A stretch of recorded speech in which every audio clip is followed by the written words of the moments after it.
शुक्रवार को उत्तर प्रदेश विधानसभा में बजट सत्र का आगाज होने जा रहा है, जिसको लेकर आज यानी गुरुवार को राजधानी लखनऊ स्थित सपा कार्यालय में एक बड़ी बैठक हुई, जिसमें बजट सत्र में सदन के अंदर सरकार की घेराबंदी को लेकर रणनीति तय की गई है। मीटिंग के बाद सपा नेताओं ने मीडिया से बात करते हुए बीजेपी सरकार पर जोरदार हमला बोला।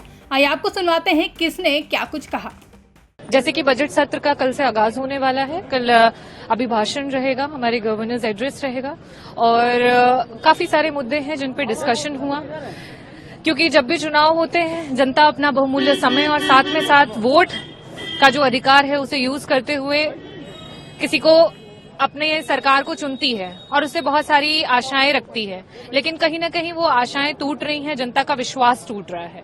तो उन्हीं मुद्दों पे चर्चा हुई कि आज जिस तरीके से बेरोजगारी का दर बढ़ता चला जा रहा है, जिस तरीके से चाहे वो पिछड़ा हो, दलित हो, अल्पसंख्यक हो, आदिवासी समाज हो, वो किस तरीके से जगह जगह पे ठोकर खा रहा है, उनके अधिकारों का हनन हो रहा है, उन बातों को, उन मुद्दों को किस तरीके से उजागर करना है, इसी के बारे में बेसिक डिस्कशन हुआ। देखिए, कल से सत्र चल रहा है। सत्र का जो ड्यूरेशन होना चाहिए वो ड्यूरेशन नहीं रहता है। जिस तरीके से बेसिक हर विभागों पे बजट का चर्चा होनी चाहिए, चाहे वो चिकित्सा से रिलेटेड हो, चाहे वो शिक्षा से रिलेटेड हो, चाहे वो किसान से रिलेटेड हो, चाहे वो बेरोजगारी से रिलेटेड हो, चाहे वो आपका श्रम और सेवा योजन विभाग का हो, चाहे वो पशुपालन विभाग का हो, हर विभाग के मुद्दे का डिस्कशन होना चाहिए। जब उससे डिस्कशन होगा तो आपको समझ में आएगा कि क्या कमियां हैं, कहां पे सरकार से चूक हो रही है, कहां पे आप काम नहीं कर पा रहे हैं, जिसकी वजह से जनता की मदद नहीं हो पा रही है। लेकिन ये बड़ी दुखद है कि सरकार जो है वो बहुत फेवर में नहीं रहती है सदन चलाने के लिए, क्योंकि वो चाहती नहीं है कि जो मुद्दे हैं वो उजागर हों और वो चाहती नहीं कि उन मुद्दों पे बेसिक की वो काम करे ताकि जनता की मदद हो सके। देखिए, केंद्र का जो बजट है वो आया तो है, लेकिन बहुत ही निराशापूर्ण है, क्योंकि वो बजट प्रीवियस बजट जैसे ही हैं, उसमें कहीं पे भी बात नहीं होती कि किस तरीके से हम बात तो की जाती है कि हम ट्रिलियन इकोनॉमी की बात करते हैं, देश को हम आगे बढ़ाने की, डेवलपिंग से डेवलप्ड कंट्री की तरफ ले जाने की बात करते हैं, लेकिन आज भी हमारा जो पर कैपिटा इनकम है अगर हम उसको देखें तो वो बहुत ही निराशापूर्ण है। हम बहुत पीछे हैं। तो सिर्फ और सिर्फ हवाई फायरिंग करने से और बड़ी बड़ी बातें करने से नहीं होगा, धरातल पे काम करना बहुत ही आवश्यक है। जो प्रदेश की ज्वलंत समस्याएं हैं, महंगाई है, भ्रष्टाचार है, कस्टोडियल डेथ है, किसानों की फसलें साल से, और ये तमाम मुद्दे जो हैं, और आज 3 महीने से ये मजदूरों को जो मजदूरी करते हैं उसमें नरेगा में 3 महीने से मजदूरी नहीं मिली है। ये तमाम ज्वलंत मुद्दे हैं। इन ज्वलंत मुद्दों को माननीय अखिलेश जी के नेतृत्व में विधानसभा में, उनके निर्देशन में हम समाजवादी पार्टी के कार्यकर्ता उठाएंगे। सरकार तो पूरी तरह से घिरी हुई है अपनी असफलताओं पर, अपने निकम्मेपन के, महंगाई से सरकार तो अपने आप घिरी हुई है। और समाजवादी पार्टी के हम कार्यकर्ता, हमने और विधायक वहां पर इनको कटघरे में रखेंगे। कल बजट तो कुछ ही नहीं है, बजट तो एक छलावा है, धोखा है। उस बजट से इस देश की जनता से कोई लेना देना नहीं, हमने देखा है उस बजट को। कोई ऐसा बजट नहीं है। भारत का विकास तभी होगा जब देश का किसान खुशहाल होगा।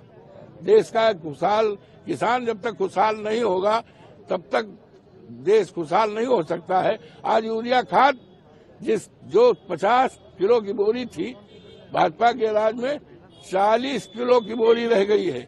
ये किसान की, ये हिंदुस्तान किसानों का देश है।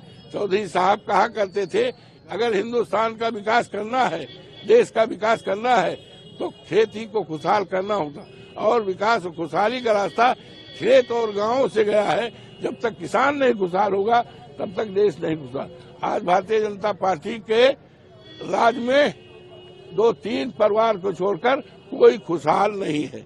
आज सपा के सभी विधायकों की बैठक थी, उसमें ये निर्णय हुआ है कि कल सुबह 10 बजे सभी विधायक विधानसभा में इकट्ठा होंगे और चरण सिंह जी की प्रतिमा पर धरना हम लोग देंगे और जनता के मुद्दों को लेकर के संघर्ष करने का काम करेंगे। पूरे प्रदेश भर के अंदर जो थाने हैं, तहसील हैं, वो लूट का केंद्र बन गए हैं। भ्रष्टाचार चरम सीमा पर है। जो अपराधी हैं वो निरंकुश हो गए हैं और प्रशासन के लोग जो हैं वो भी निरंकुश हो गए हैं। पूरे प्रदेश में हाहाकार मचा हुआ है और भाजपा की सरकार नहीं चाहती है कि विधानसभा के अंदर जनता के मुद्दों को उठाया जाए। इसलिए सत्र बहुत छोटा करने का प्रयास किया गया है। हम लोग चाहते थे कि जो अलग अलग विभाग हैं उनका अलग अलग बजट पेश हो और उस पर चर्चा और बहस हो, लेकिन भारतीय जनता पार्टी की सरकार जनता के मुद्दों से उठाने में, जवाब देने में डरती और कतराती है। इसलिए सदन को बहुत छोटा करने का काम किया गया है। लेकिन हम लोग इस सदन के अंदर भाजपा सरकार के खिलाफ संघर्ष करने का काम करेंगे, जनता के मुद्दों और जन समस्याओं को उठाने का काम करेंगे। भारतीय जनता पार्टी सरकार का ये आखिरी बजट जो उन्होंने पेश किया है, दोबारा शायद कभी उनको बजट पेश करने का मौका नहीं मिलेगा। इस बजट से गरीब और मध्यम वर्ग के लोगों को घोर निराशा हुई है। इसमें जनता के हित के लिए कोई कार्य नहीं किया गया है। यहाँ तक कि इनकम टैक्स में कुछ और रिबेट देने की बात थी, वो भी नहीं करी गई है। देश की संपत्ति लगातार बिक रही है, उसको रोकने की कोई नहीं किया गया है। और नौजवानों को नौकरी या रोजगार देने के लिए कोई अवसर प्रदान करने का काम नहीं किया गया है। न महंगाई पर अंकुश लगाने का कोई कार्य हुआ है। ये घोर पूर्ण रूप से जनता विरोधी बजट है ये। और ये भाजपा की सरकार, उम्मीद थी कि भाजपा सरकार का चुनावी बजट है, इसमें कुछ जनता को राहत मिलेगी, लेकिन इस बजट से किसी वर्ग की जनता को कोई भी राहत नहीं मिलने वाली है। ये कल सदन चालू होगा, तो हम अपनी बात रखेंगे मजबूती से। सरकार के कुकर्मों का, सरकार के कार्यशैली का, सरकार की जो हरकत है वो गोल और गिरोह की है, कहीं पार्टी की नहीं है।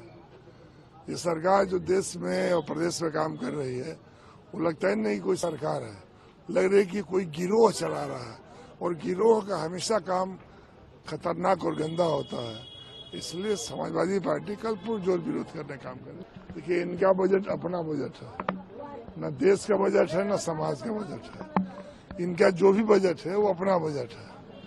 ये देश के हित में इनका कोई बजट अभी आज तक नहीं पेश हुआ। और जो बजट पेश हुआ उसमें आप पता कर लीजिए, जनता की धरातल पर कोई कुछ दिखाई नहीं दे रहा। प्रणाम। देखिए, विधानमंडल दल की बैठक की एक परिपाटी है, परंपरा है। समाजवादी पार्टी उत्तर प्रदेश का मुख्य विपक्ष है और आज विधायकों से माननीय राष्ट्रीय अध्यक्ष जी, नेता प्रतिपक्ष ने चर्चा की। प्रदेश भर में तमाम बड़ी समस्याओं को लेकर विधायकों ने अपनी बात रखी है। उन समस्याओं के बारे में माननीय राष्ट्रीय अध्यक्ष जी को अवगत कराया है। और जब उत्तर प्रदेश देश का सबसे बड़ा राज्य हो, 25 करोड़ की आबादी हो, किसान परेशान हो, बेहाल हो, उसके उत्पादन का मूल्य न मिल पा रहा हो, आज आप बताइए किसानों का क्या हाल है। किसान आज जो उसकी लागत है, अगर वो हिसाब लगा ले तो घाटे की खेती कर रहा। बेरोजगारी चरम सीमा पर है। कोई एक नौजवान को नौकरी, आपने सरकारी नौकरी दी हो तो आप बता दीजिए आपने कहाँ दिया है। 69,000 शिक्षक धरने पर बैठे हैं। आप मानदेय के नाम पर किस तरीके से आज की युवा पीढ़ी का शोषण कर रहे हैं। थाने तहसील में बिना पैसा दिए गरीबों को, कमजोरों को न्याय नहीं मिल पा रहा। तो इन मुद्दों को समाजवादी पार्टी पूरी मजबूती से इस बजट सत्र में रखने का काम करेगी। और लोकतांत्रिक व्यवस्था में जो हमें अधिकार है, हम मजबूती से उत्तर प्रदेश की 25 करोड़ जनता की आवाज बन करके उसकी समस्याओं को रखने का काम करेंगे। कल सरकार को किस तरह से घेरेंगे? नहीं, हम कैसे घेरेंगे ये तो हम नहीं बताएंगे आपको, लेकिन समाजवादी पार्टी पुरजोर तरीके से अपना विरोध प्रकट करेगी। आज केंद्र बजट भी पास हुआ है, किस तरह से देख रहे हैं? ठीक उसी तरीके से जैसे 3.5 घंटे पिक्चर देखने के बाद जब हम बाहर निकलते हैं और यथार्थ जीवन में आते हैं तो हमें लगता है कि न खाने को सरसों का तेल है, न अरहर की दाल है, न थाली में रोटी है, न पहनने को कपड़ा है। वैसे ही जैसे 3 घंटे पिक्चर देख करके व्यक्ति आत्म मंत्र मुग्ध रहता है, लेकिन वास्तविक जीवन उससे एकदम अलग होता है, ठीक उसी तरीके से केंद्र का बजट है। देखिए, मुद्दे बहुत हैं। लॉ एंड ऑर्डर बड़ा विषय है, महंगाई बड़ा विषय है। जहां आप भ्रष्टाचार देखेंगे तहसील के स्तर पर, थानों के स्तर पर, कचहरी में, कहीं पे जाएंगे ब्लॉक में बहुत भयंकर तरीके से भ्रष्टाचार है। जनता त्रस्त है। शिक्षा और स्वास्थ्य का बजट इन पर खर्च नहीं किया गया, पीडब्ल्यूडी का बजट खर्च नहीं किया गया। जो भी बजट ये पहला लाए हैं हमेशा उस पर खर्च ही नहीं कर पाए। और परेशानी, दिक्कत की सबसे बड़ी बात ये झूठ का पुलिंदा, जैसे अब केंद्र का बजट भी देखेंगे उस पर विचार डाल के देखिए कोई रोजगार के ऊपर चर्चा नहीं है। परेशानी, दिक्कत इस तरह की लोगों को आज घर घर कर रही है। कहीं पर आप जाकर देख लीजिए, हर वर्ग के लोग तरसते हैं और जो ये भी ला रहे हैं बजट, देख लेना आप, कल झूठ का पुलिंदा होगा, इसके अलावा कुछ नहीं होगा। देखिए, जनता का मुद्दा देखिए सबसे बड़ा बेरोजगारी है, जो विषय सबसे बड़ा है भ्रष्टाचार है। इनके जो पहले का बजट था उसको ये खर्च ही नहीं कर पाए। जब उसको खर्च नहीं कर पाए तो आप सोचिए कि नया बजट लाने का कहां का तुक है, और इसलिए जल्दी लेकर आ रहे हैं क्योंकि चुनाव जल्दी घोषित करने वाले हैं। अरे विकास ये तो हमेशा ही कहते हैं, लेकिन बताओ ना, अपना विकास करने के अलावा क्या विकास कर रहे हैं? भाजपा के जितने नेता, अगर जांच ढंग से इनकी हो जाए, असल में जहां झारखंड में, जहां बिहार में, या जगह जगह विपक्ष के नेताओं को घेरने का काम ही कर रही है। अगर जांच करानी है तो अपने किसी छोटे बड़े नेता की जांच कराएं, पता लग जाएगा, दूध का दूध पानी का पानी हो जाएगा, किस तरह के लोग इनके जमीनों में और अलग अलग तरीके से गोरख धंधों में संलिप्त रहकर पैसे की उगाही और पैसे का किस तरीके से ये लोग शोषण दोहन जनता कर रहे हैं, एक एक चीज सामने आ जाएगी। फिलहाल के लिए इस खबर में बस इतना ही। देश और दुनिया की ऐसी ही तमाम बड़ी खबरों के लिए हमारे YouTube चैनल को सब्सक्राइब करें और बने रहें इंडिया पब्लिक खबर के साथ।